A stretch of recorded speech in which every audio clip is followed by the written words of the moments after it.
Bapak Ketua DPD Partai Nasdem Kota Probolinggo. Baik, kami terima kasih punya kesempatan bisa berbincang-bincang dengan Bapak Ketua DPD Partai Nasdem Kota Probolinggo. Pak Ketua, Pak Iwan, ini kita mau bahas sedikit tentang kemarin kejadian di Probolinggo beberapa hari yang lalu terjadi banjir di Jalan Profesor Hamka. Kira-kira sepengetahuan Bapak seperti apa saja yang diketahui? Jadi kalau kita berbicara masalah banjir yang sempat beberapa hari yang lalu menimpa saudara-saudara kita yang ada di Kecamatan Kedupok, terutama juga di Karenglor atau di areal sekitar rumah sakit yang baru, tentunya saya juga turut prihatin, dimana keprihatinan kami ini sudah kita laksanakan kegiatan sosial.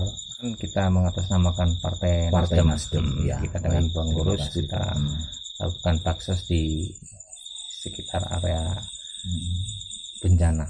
Ini informasi ini yang disampaikan ini kan akibatnya utama karena bencana alam, ya.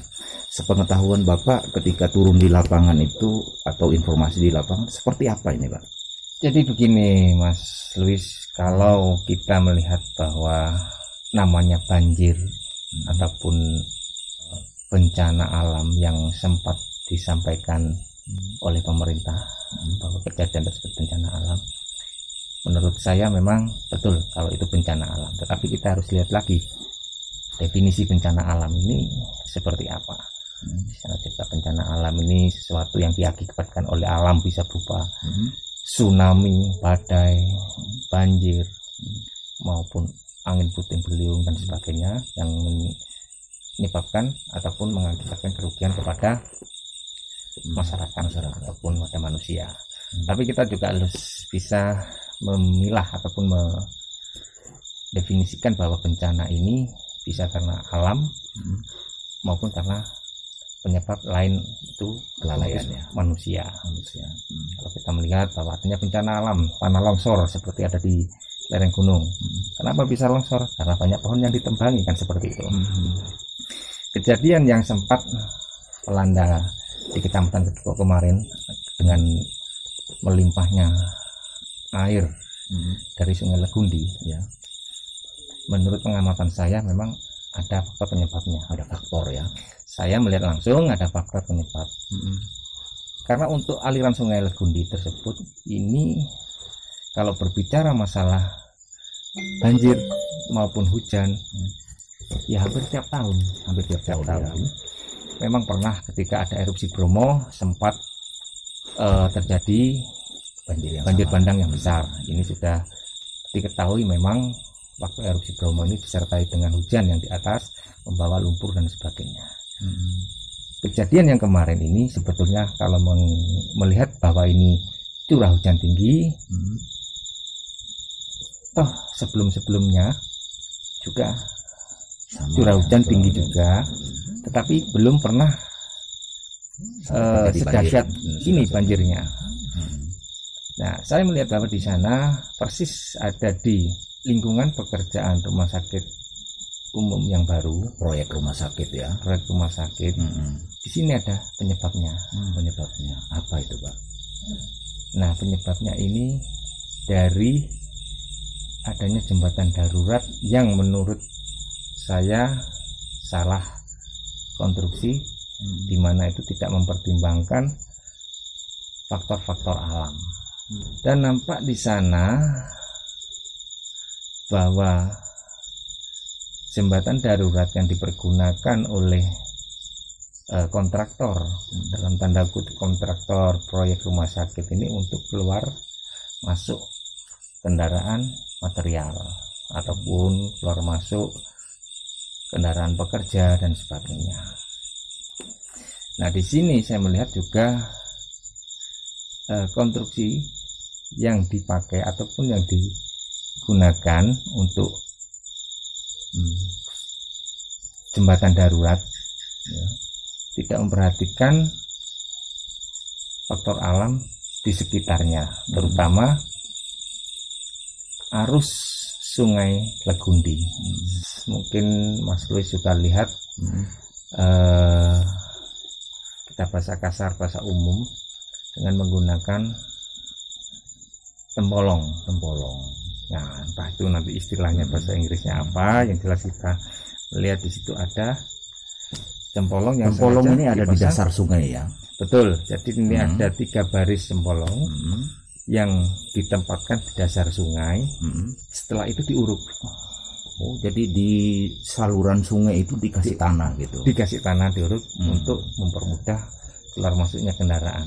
Artinya jalur sungai ini ketutup dong kalau gitu. Ya, otomatis karena di sana tampak bahwa lebar, tidak memprediksi lebar sungai, ketinggian sungai, kemudian permukaan air sungai, bagaimana permukaan ketika biasa, bagaimana ketika banjir. Di situ juga tidak diperhatikan, ataupun sederhananya menyepelekan ini, dianggap sudah cukup, mungkin tidak ada apa-apa seperti itu. Otomatis dengan keberadaan jembatan darurat yang hanya menggunakan tempolong ini, yang kurang memenuhi syarat arus air, lebar sungai, ketinggian permukaan sungai. Nah, ini faktor utama menjadi utamanya itu ya, penyebab terjadinya banjir tempo hari. Jadi ini tentunya mempermudah akses keluar masuk kendaraan berat dan angkutan itu akhirnya digunakanlah yang namanya jembatan darurat tadi itu ya. Ya, dalam satu sisi. Tapi yang salahnya karena diuruk tadi itu ya. Dalam satu sisi progres pekerjaan rumah sakit harus segera dikejar. Di sisi lain penggunaan jembatan yang untuk memperlancar keluar masuk ke lokasi proyek rumah sakit tidak memperhatikan unsur faktor alam ya. Faktor alam maupun kondisi Sungai Legundi itu sendiri, arus airnya dan sebagainya. Inilah menurut kami pemicu dari meluapnya Sungai Legundi sampai akhirnya menenggelamkan rumah di sekitar, yang tentunya juga mempunyai dampak ekonomi ya. Sekarang dengan kondisi seperti ini, setelah surut ada lumpur, alat-alat rumah tangga yang rusak, baik mebeler, alat elektronik. Siapa itu yang Bapak sudah kunjungi langsung, yang melihat? Betul. Langsung. Ya. Bahkan ikut membersihkan waktu itu persis yang terdampak di depan. Karena yang paling parah ini di Panti Asuhan. Panti Asuhan ini letaknya di mana, Pak? Persis di depan. Oh, persis di depan proyek itu ya. Proyek di sisi timur jembatan, berhadapan langsung dengan jembatan permanen milik rumah sakit yang sebelah timur. Arti? Ya, kalau bencana alam tetap bencana alam karena semuanya disebabkan oleh alam. Tetapi faktor-faktornya sampai terjadi, kenapa disebut bencana? Karena menimbulkan dampak yang merugikan. Nah, kalau toh itu tidak menimbulkan dampak, ya bukan bencana. Berarti ini menurut Bapak ini ada perencanaan yang keliru di sini ya? Ya, saya katakan menurut saya ada perencanaan yang keliru terhadap ini jembatan darurat. Yang semestinya tidak seperti itu. Bagaimana kita membuat jembatan darurat harus memprediksi, memperhitungkan segala macam, baik lebar sungai, permukaan sungai, dasar sungai, debit airnya, itu juga banyak faktor yang harus dilihat. Kalau dilihat dari faktor tadi atas penyebab dari pengerjaan proyek rumah sakit itu, berarti mestinya kan ada yang harus bertanggung jawab secara menyeluruh kan begitu ya? Ya, tentunya juga ada evaluasi. Seperti karena tadi juga, yang disampaikan ada kerugian itu. Ya, jika ada dampak daripada pembangunan lokasi ini, ya tentunya pemerintah, terutama dinas yang menaungi pekerjaan tersebut, ya harus turun. Ini kan belum ada. Apa perlu ada sanksi ini, Pak, dinas terkait ini dengan kejadian ini? Ya, sanksinya tentunya yang penyebabnya lah. Kalau dinas terkait harusnya turun untuk melihat, ya kita dibuat paling tidak tim khusus yang untuk melakukan penelitian terkait dengan bencana ini. Ya, ini Pak Zulkifar ya, proyek ini kan kayaknya masih bertahap ini ya.